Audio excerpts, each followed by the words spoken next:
আউযু বিল্লাহি মিনাশ শাইতানির রাজিম বিসমিল্লাহির রহমানির রহিম তসিন মিম এটা আয়াতে মুতাশাবিহাত এর অর্থ আল্লাহ ছাড়া আমরা জানি না।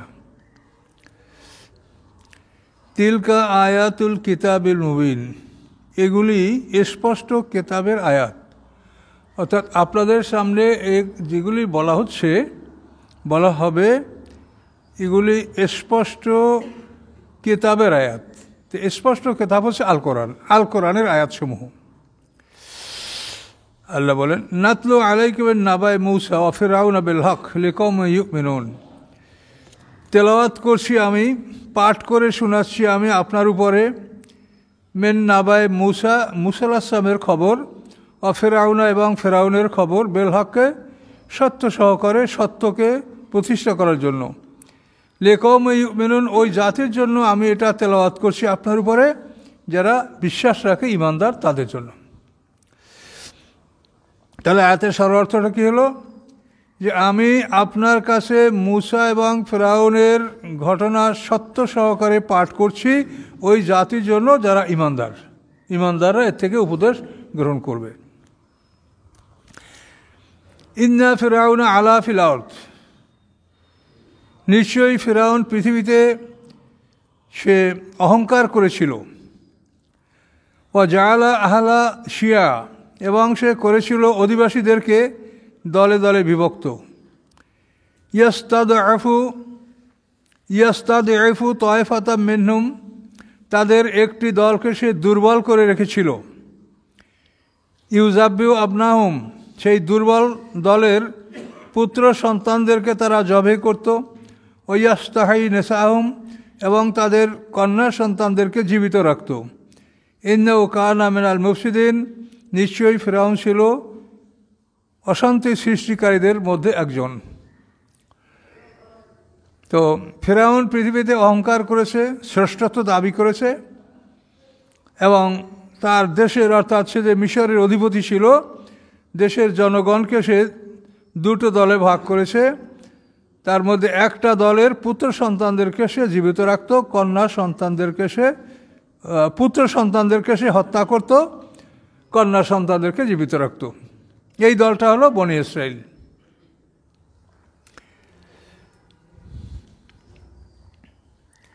ইন্নাহু কানা মিনাল মুফসিদিন, সে ছিল পৃথিবীতে অশান্তি সৃষ্টিকারী একটা মানুষ। তো এখানে বনী ইসরাইলদের পুত্র সন্তানদেরকে হত্যা করার কারণটা হচ্ছে ফিরআউন স্বপ্নে দেখেছিল যে বাইতুল মুকাদ্দাস থেকে একটা আগুন জ্বলে উঠেছে, একটা অগ্নিশিখা। সে অগ্নিশিখাটা বাইতুল মুকাদ্দাস থেকে উড়ে এসে মিশরে পড়েছে। মিশর থেকে ঠিক এই কর্নারে একটু পূর্ব উত্তরে বাইতুল মুকাদ্দাস। তো এই আগুনটা মিশরে পড়ে ফিরআউন বংশের সমস্ত বাড়িঘরগুলি পোড়াইয়ে দিয়েছে, এবং বনী ইসরাইলদের কোনো ক্ষতি করে নাই এই আগুনে। এই স্বপ্ন দেখে ফিরআউন দরবারে যারা স্বপ্ন তত্ত্ববিদ ছিল, গণক ছিল, জাদুকর ছিল, সবাইকে ডাকলো, ডেকে তার স্বপ্নের ব্যাখ্যা সে চাইল।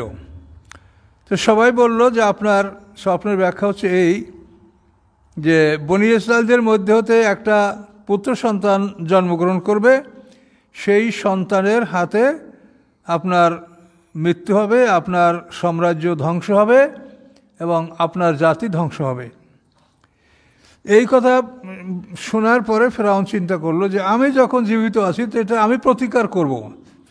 তখন সে সিদ্ধান্ত গ্রহণ করলো যে বনী ইসরাইলদের পুত্র সন্তানদেরকে হত্যা করা হবে, জন্মগ্রহণ করলেই সাথে সাথে তাদেরকে সবাইকে হত্যা করা হবে, আর তাদের কন্যা সন্তানদেরকে সেবার জন্য জীবিত রাখা হবে। এই সিদ্ধান্ত নিল। তো এই সিদ্ধান্ত নেওয়ার পরে তারা যখন প্রতি বছর বনী ইসরাইলদের পুত্র সন্তানদেরকে হত্যা করতেছিল, এর ফলে দরবারে যারা মন্ত্রী পরিষদ তারা অভিযোগ করলো ফিরআউনের কাছে যে এভাবে যদি তাদের সকল পুত্র সন্তানদেরকে হত্যা করা হয় তাহলে এই দেশের যে কাজকর্ম, যেটা চতুর্থ শ্রেণীর লোকেরা যে কাজকর্মগুলি করে, এটা কে করবে? যে আমাদের বাড়িঘর নির্মাণ করা, আমাদের এক কথায় মানে চতুর্থ শ্রেণীর কর্মচারীরা যে কাজগুলো করে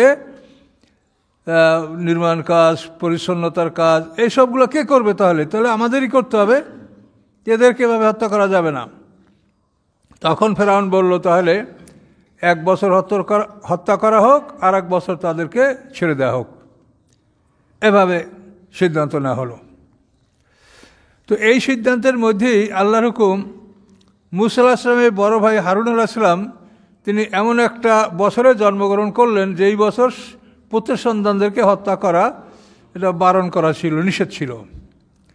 আর মুসা আলাইহিস সালাম এমন একটা বছরে জন্মগ্রহণ করলেন যেই বছর পুত্র সন্তানদেরকে হত্যা করার আদেশ ছিল। এটা শুধু এই জন্যই যে আল্লাহ বলেন যে আমি আমার কাজ করব, তো আমার কাজ কি ফেরাউন ঠেকাতে পারে? তো আমি আমার মতো কাজ করব, ফেরাউন তুই যা করবি কর, দেখ কী করতে পারো। এখন দেখেন এই ঘটনা সামনে আসতেছে। এই সমস্ত ঘটনার মধ্যে আপনারা ঈমান আপনাদের মজবুত হবে। এটা একটা কাহিনী, কিন্তু কাহিনীতেও কত কাহিনী আছে, কিন্তু এই সমস্ত কাহিনীর মাধ্যমে আপনাদের একটা অন্তরে দৃঢ় বিশ্বাস হবে যে আল্লাহ আছেন। আল্লাহ না থাকলে এগুলো হতে পারে না। এরকম কিছু আপনি এই কাহিনীর মধ্যে পাবেন ইনশাল্লাহ। আল্লাহ বলেন যে ফেরাউন তো এই পদ্ধতি অবলম্বন করে সে মুসা আলাইহিস সালামের পৃথিবীতে আগমন এটাকে ঠেকাতে চেয়েছিল।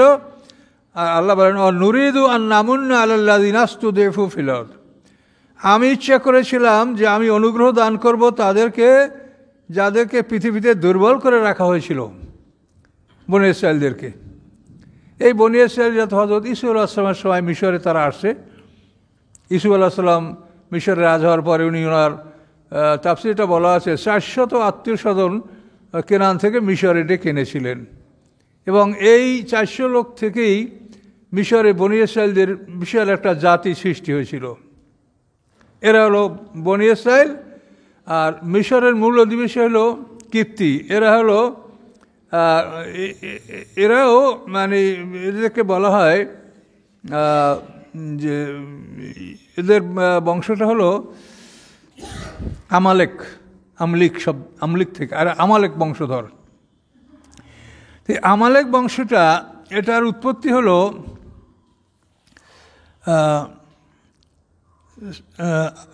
যে আল্লাহর পয়গম্বর হুদ আলাইহিস সালাম। তো এই যে আদ জাতি, তার পয়গম্বর হুদ, এই আদ জাতির যে বংশ পরিচয়, আদ এবনে আওজ এবনে এরাম এবনে সাম এবনে নূহ। এখন এই আদ জাতি তো নূহ আলাইহিস সালামের কাছাকাছি। আদ এবনে আওজ এবনে এরাম এবনে সাম এবনে নূহ, অর্থাৎ নূহ আলাইহিস সালামের পঞ্চম উত্তর পুরুষে হলো আদ জাতি। তো আদের পিতার নাম হলো আদ এবনে আওজ। এই আওজ যে, তারই আর এক সন্তানের নাম ছিল আমলিক। সে এই আমলিক থেকে আমালেকার সম্প্রদায়, এটার বংশ পরিচয় হলো এখানে। এরাই কিপ্তি, ফেরাউনের বংশধর। তো আল্লাহ বলেন, আমি চেয়েছিলাম যে আমি অনুগ্রহ দান করব তাদের উপরে যাদেরকে ইসতুদঈফু দুর্বল করে রাখা হয়েছিল ফিল আরদে পৃথিবীতে, আর নাজআলহুম আইম্মা, এবং আমি নির্বাচন করব তাদেরকে নেতা। ইমাম মানে নেতা, আইম্মা ইমামের বহু বচন আইম্মা। আমি তাদেরকে নেতা নির্বাচন করব। আর নাজআলহুমুল ওয়ারিসিন, এবং আমি তাদেরকে নির্বাচন করব পৃথিবীর উত্তরাধিকারী, রাজত্বের এবং রাজ্যের উত্তরাধিকারী আমি এই দুর্বলদেরকে বানাবো। আল্লাহ, এটা আমার ছিল ইচ্ছা। আর নুমাক্কালাহুম ফিল আরদ, এবং আমি পৃথিবীতে তাদেরকে প্রতিষ্ঠিত করব, এই দুর্বল জাতিটাকে। ও নুরিয়া ফেরাউনা, এবং আমি দেখাবো ফেরাউনকে, ও হামানা এবং তার উজির হামানকে, ও জুনুদাহুমা এবং তাদের উভয়ের সৈন্যবাহিনীকে আমি দেখাবো, মিন্নুম মা কানু ইয়াহযারুন, ওই বিষয়ে যা তারা ভয় করতেছিল। মুসা আলাইহিস সালামের আগমনকে তারা ভয় করতেছিল। তাই আল্লাহ বলেন যে আমি ফেরাউন, হামান এবং তাদের বাহিনী, তাদেরকে ওই জিনিসটা আমি দেখাবো, যে জিনিসকে তারা ভয় করতেছিল মুসাকে, যে তারা তাকে ঠেকাতে পারে কিনা, আমি এটা দেখাবো।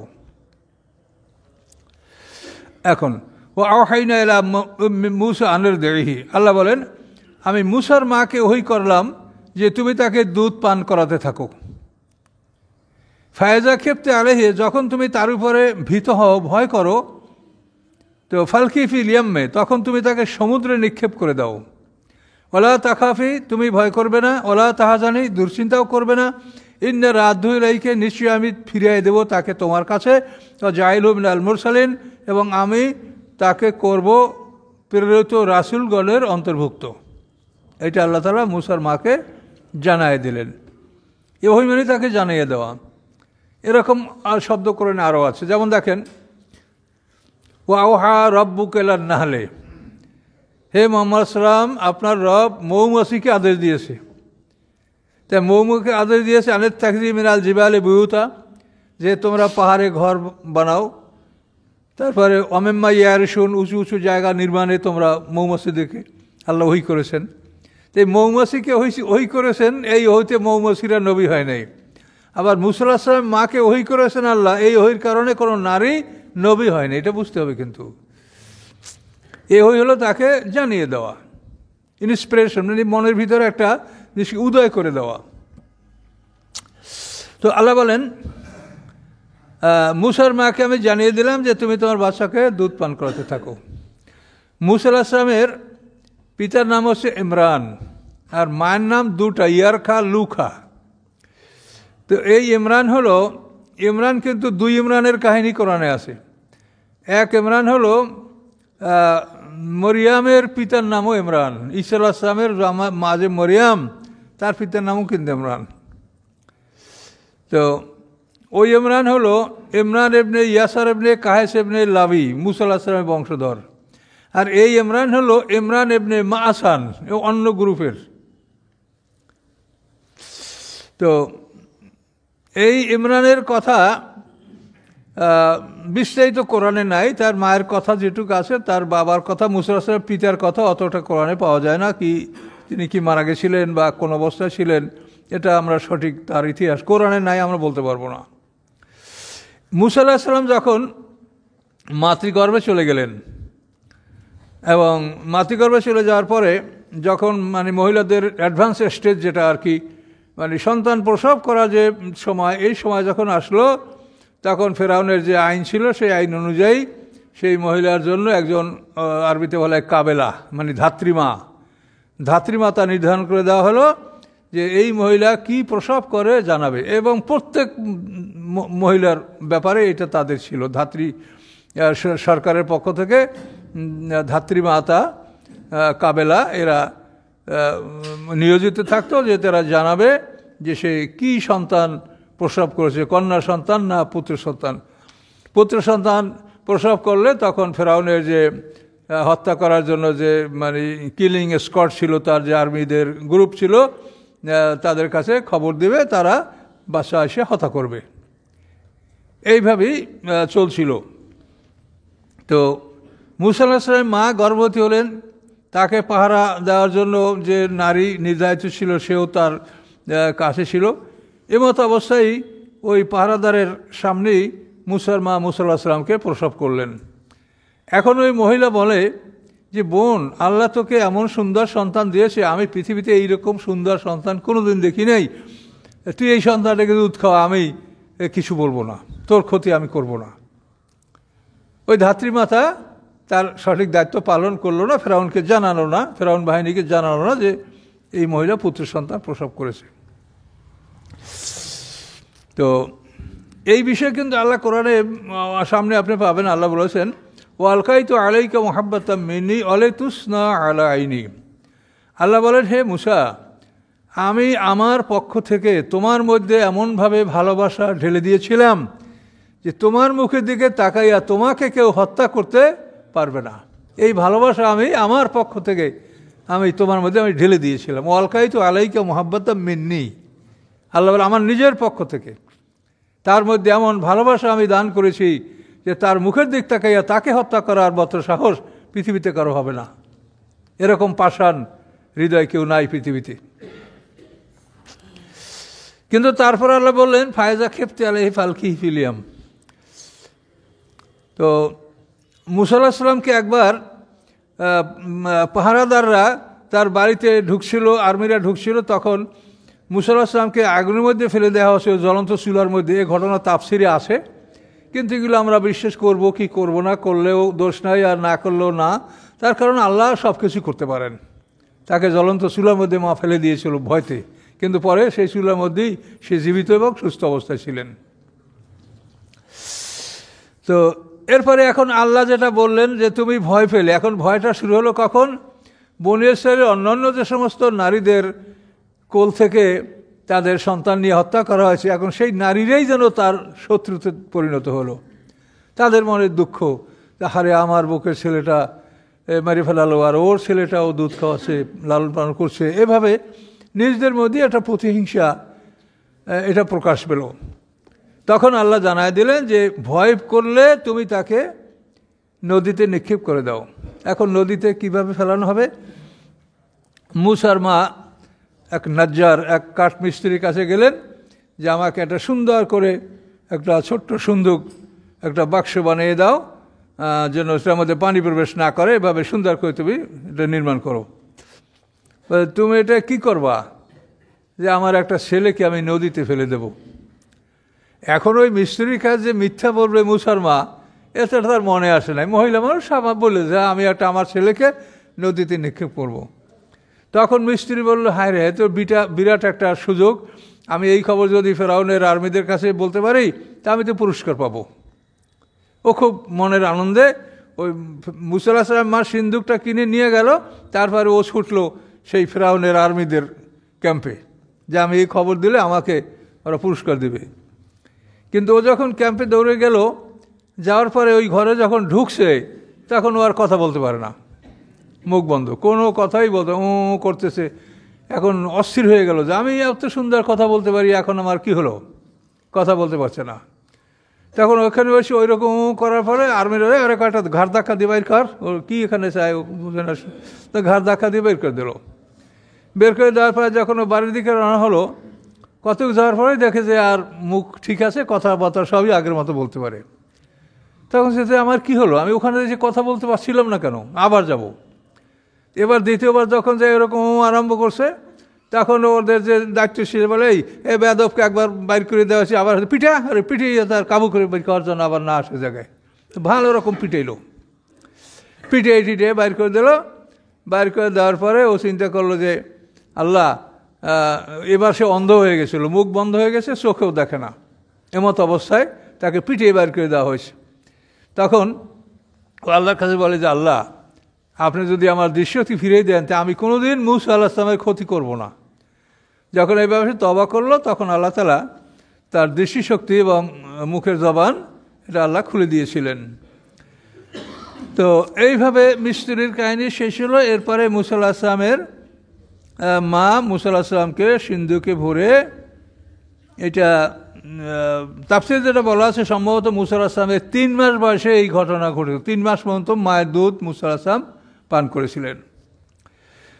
তাকে নদীতে ফেলে দেওয়া হলো। সমুদ্রের তীরবর্তী এলাকার থেকে আল্লাহর হুকুমে সমুদ্র তাকে কিনারায় কিনারায় বহন করতেছিলেন, সন্দুক সহ।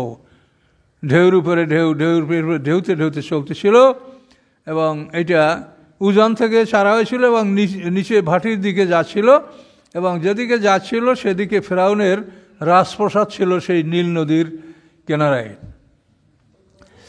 তো এখানে তাফসীরে অনেক কথা আছে যে ফেরাউনের একটা মেয়ে ছিল, তার কোনো পুত্র সন্তান ছিল না।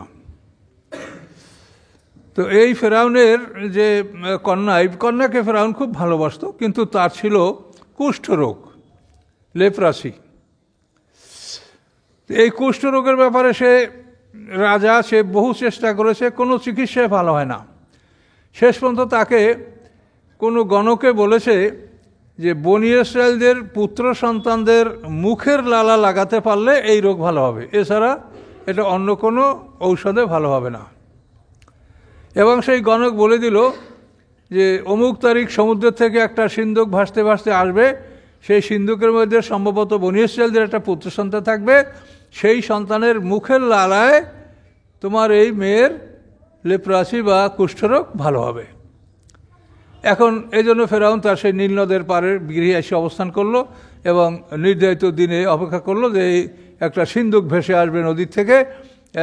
সত্যি তারা দেখতে পেল যে বহুদূরে একটা সিন্ধুক এরকম ঢেউয়ে উপরে উঠছে, নিচে দুলছে, এরকম দোলা খেয়ে খেয়ে সিন্ধুকটা ভাটিতে চলে আসতেছে নীল নদীর থেকে। তো এটা কাছাকাছি আসার পরে ফেরাউন আদেশ দিল যে সিন্দুকটা তোলো। সিন্দুকটা তোলা হলো। এই সব ঘটনা এই সূরার মধ্যে আপনি পাবেন। সিন্দুকটা তোলার পরে সেটাকে ফেরাউনের কাছে দেওয়া হলো। ফেরাউন সেটা খোলার জন্য বহু চেষ্টা করলো, কিন্তু ওটা খুলতে পারলো না। এরপরে বিবি আসিয়া বলল যে এটা আমার কাছে দাও।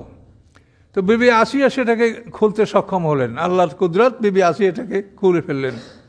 খুলে ফেলার পরে এই পূর্ণিমার চাঁদ, তার চেয়েও তো সুন্দর এই সন্তান, এই সন্তানকে বিবি আসিয়া মানে আদর করলেন এবং এই সন্তানের মুখের লালা তার মেয়ের গায়ে লাগালেন। সাথে সাথে দেখা গেল ওই কুষ্ঠরোগ ভালো হচ্ছে। তখন ওই মেয়ে মুসা আলাইহিস সালামকে কোলে নিয়ে খুব আদর করতে লাগলো।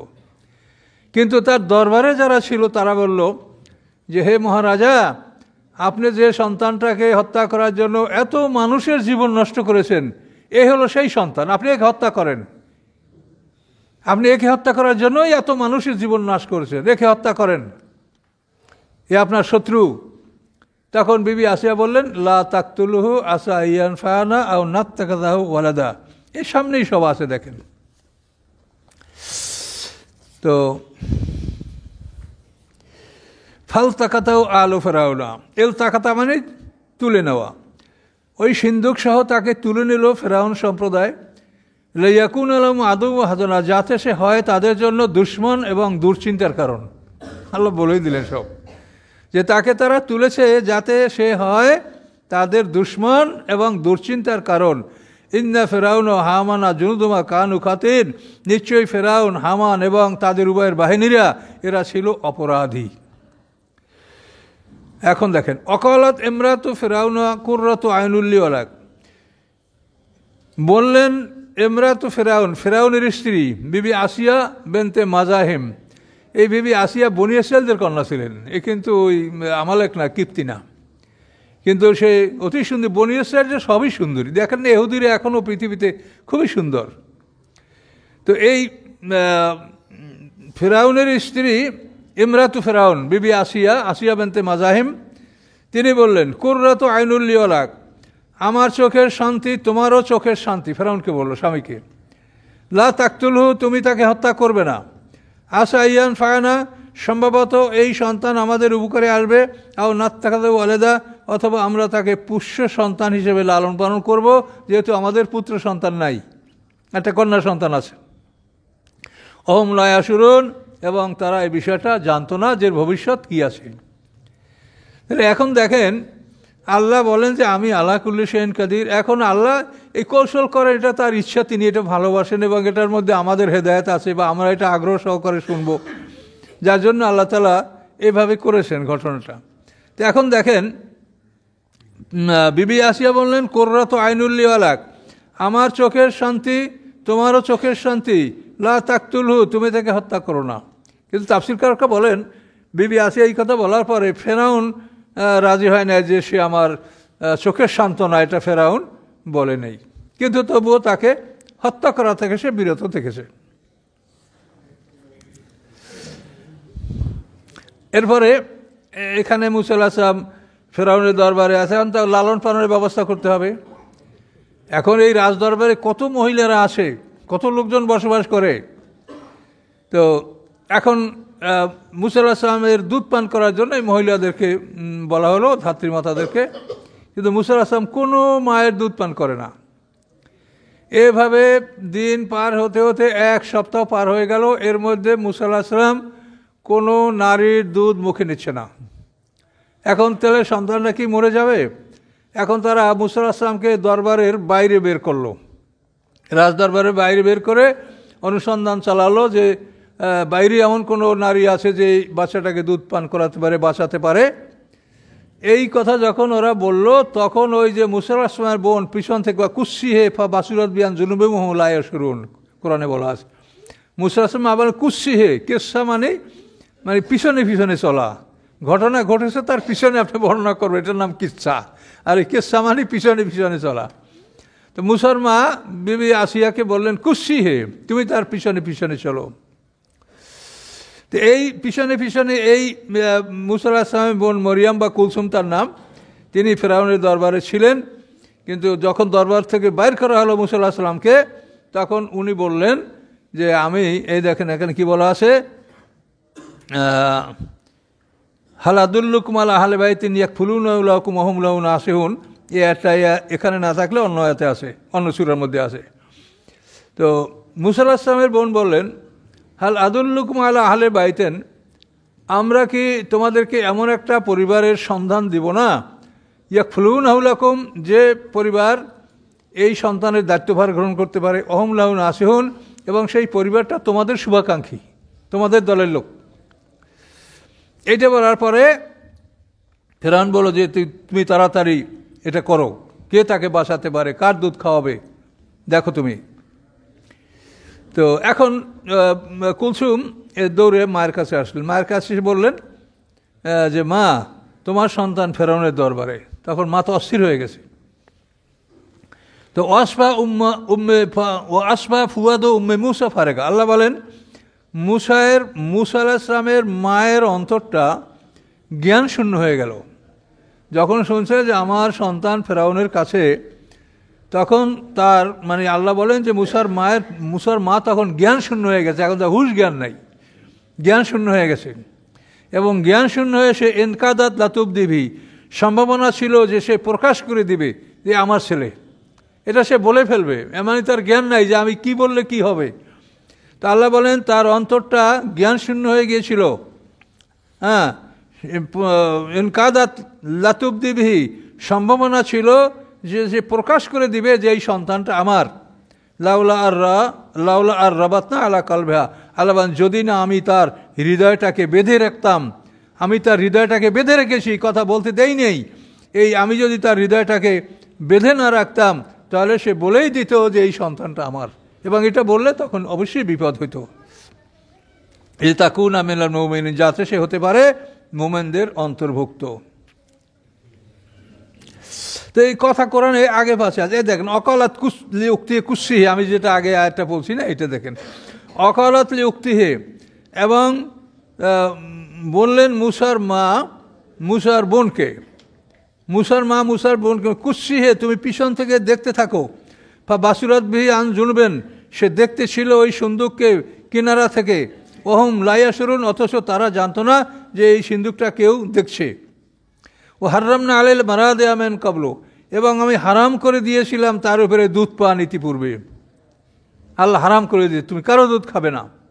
ও হারামনা আলাইল মারাদে আমেন কাবলো ফাকালাত, এরপরে মুসার বোন বলল, হাল আদুল্লুকুম আলা আহলি বাইতিন, আমি কি বলবো না তোমাদেরকে এমন একটা পরিবারের খবর, ইয়াকফুলুনাহু লাকুম, যে পরিবার তোমাদের এই সন্তান লালন পালনের দায়িত্ব পালন করতে পারে, ওহুম লাহু নাসিহুন, এবং তারা তোমাদের শুভাকাঙ্ক্ষী। এভাবে মুসা আলাইহিস সালাম, কুলসুম বা মরিয়াম এভাবে এই কথাগুলো বললেন। বলার পরে মুসা আলাইহিস সালামের মাকে, ওই তার মেয়ে কুলসুম বা মরিয়ম, সে ফেরাউন দরবার নিয়ে আসলেন। তো মুসা আলাইহিস সালামের মা যখন ওখানে আসলেন, তাফসীরে বলা আছে তখন ফেরাউন নিজ হাতে মুসা আলাইহিস সালামকে দোলাচ্ছিল, নাচাচ্ছিল যে তার ক্রন্দন বন্ধ করতে পারে কিনা। এক সপ্তাহের অনাহার বাদশাহ কি থামতে পারে? এখন ফেরাউন নিজ হাতে তাকে এরকম হাতে দোলাচ্ছে, নাচাচ্ছে যে বন্ধ করতে পারে কিনা। এই অবস্থায় মুসার মা সেখানে হাজির হলেন। হাজির হওয়ার পরে ওই মহিলার মায়ের ঘেরান পাওয়ার সাথে সাথে মুসা আলাইহিস সালাম কান্না বন্ধ করে দিলেন।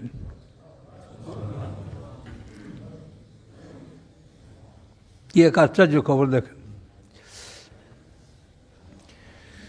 মুসা আলাইহিস সালাম মা হাজির হওয়ার সাথে সাথে মায়ের ঘেরান পেয়ে মুসা আলাইহিস সালাম কান্না বন্ধ করে দিলেন।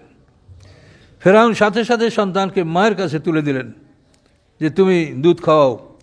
মায়ের মুখের দিক তাকাই মুসা আলাইহিস সালাম দুধ পান করতে শুরু করলেন। তাফসীরে বলা আছে যে এমনভাবে দুধ পান করলেন যে পেট ভরিয়া এই পিঠের দিকে পেট মানে দেখা যাচ্ছে, এমনভাবে দুধ পান করছে, পেট ভরে দুধ পান করছে। এখন দুধ পান করার পরে এখন ফেরাউন বলে যে তুমি আমার এই দরবারে থেকে যাও, এখানে থাকো, তোমার খাওয়া দাওয়া বেতন ভাতা সব দিব, সন্তান দেখবা, লালন পালন করবা। তো মুসা আলাইহিস সালাম মা বললেন যে দেখেন আমার বাড়িতেও সন্তান আছে, তাদেরও দেখাশোনা দরকার, কাজেই এটা না করে বরং আমি আপনার সন্তানকে আমার বাড়িতে লালন পালন করি, সপ্তাহে একবার আপনাকে দেখাই নেব, প্রতি সপ্তাহে আপনার কাছে আসি একবার, আমি দেখাই নেব যে আপনার সন্তান ভালো আছে কিনা। তো ফেরাউন রাজি হয়ে গেল যে ঠিক আছে, তো তোমার বাড়িতেই রাখো। এখন আল্লাহ বলছে না যে আমি তোমার সন্তানকে তোমার কাছে ফিরিয়ে দেবো? দেখেন, বলছি যে এই সূরাটা পড়লে শুনলে আপনাদের ঈমান বাড়বে। আল্লাহ বলছে তোমার সন্তান আমি তোমার কাছে ফিরিয়ে দেবো।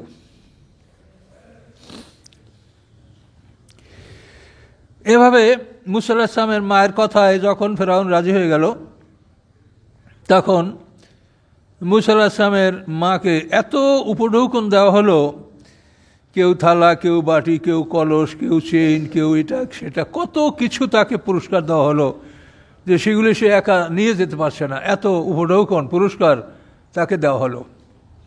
এভাবে আল্লাহ তাআলা মূসা আলাইহিস সালামকে মায়ের কাছে পাঠিয়ে দিলেন।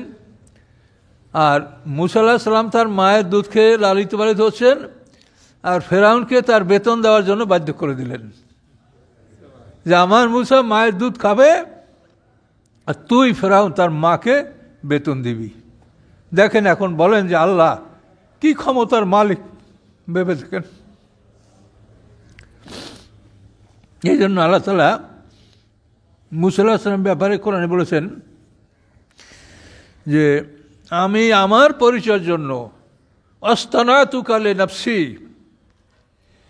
যে আমি আমার পরিচয়ের জন্য মূসা আমি তোমাকে আমি বাছাই করেছি, যে তোমার জীবন কেউ পর্যালোচনা করলে সে আমি আল্লাহ যে আছি এটা সে বুঝতে সক্ষম হবে।